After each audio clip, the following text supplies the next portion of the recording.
Hello everyone, back to my channel. আমি সুরূপা চলে এলাম আবার একটা ছোট্ট ভিডিও নিয়ে।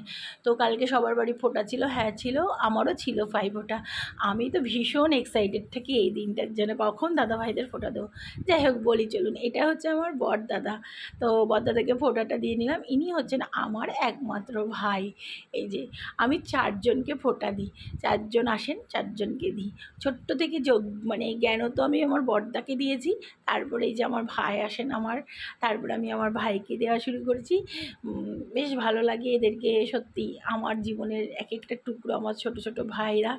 কি বলবো, এদের আমি অনেক অনেক ভালোবাসি। আর ইনি হচ্ছেন আমার ছোটো মাসির ছেলে। হ্যাঁ, যবে থেকে এনার হাত পা ছুটতে শুরু করেছেন তবে থেকে ইনিও আসেন অনেকটা দূর থেকে ফোঁটা নিতে।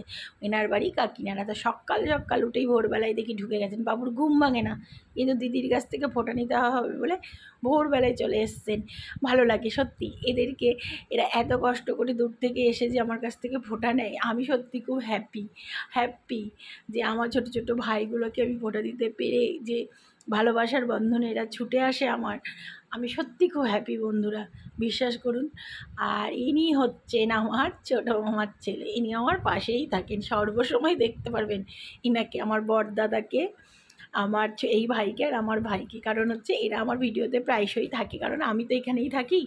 বড়দাদা হচ্ছে আমার বড় মামার ছেলে, আর আমার ভাইকে দেখালাম। আর এটা হচ্ছে আমার ছোটো ভাই। দেখুন হাতে করে আবার গিফট নিয়ে এসছে। আমি বলি তোরা দিবি না, কারণ তোরা আমার থেকে অনেক ছোট, আমার খুব লজ্জা লাগে আর খুব কষ্ট হয়। আমি চাই আমার ভাইরা বড় হয়ে, পড়াশোনা করে বড় হয়ে তাদের মা বাবাকে দেখুক, তাদের ভালো থাকুক। আর আমি তো আছি, এরাই তো আমাকে দেখবে, জানেন তো, এরা ছাড়া আমার কেউ নেই। তাও দেখুন, এটা এই নাইটি দুটো দুই বোনকে ছোটো মামা দিয়েছে। বোন ফোঁটা দিতে পারিনি, ওর অসুস্থ চলছিল, তবুও এসছে। এই দুটো হচ্ছে আমার ছোটো মাসি দিয়েছে, বারণ করেছিলাম মাসি পাঠাবি না, কিন্তু দেখো তবুও আমার জন্য পাঠিয়েছে। কিন্তু আনন্দ লাগলো, কারোর খাবার ভিডিও তুলতে পারিনি, ভাই খাচ্ছিল, ফুটো পাটার জন্য ওইটুকুই তুলেছি। বদ্দার খাবার পাঠিয়ে দিয়েছি, মাসির ছেলে খাবার নিয়ে চলে গেছে, ছোটো মামার ছেলে খেয়ে বসে আছে। এই ছিল ভিডিও। কেমন লাগলো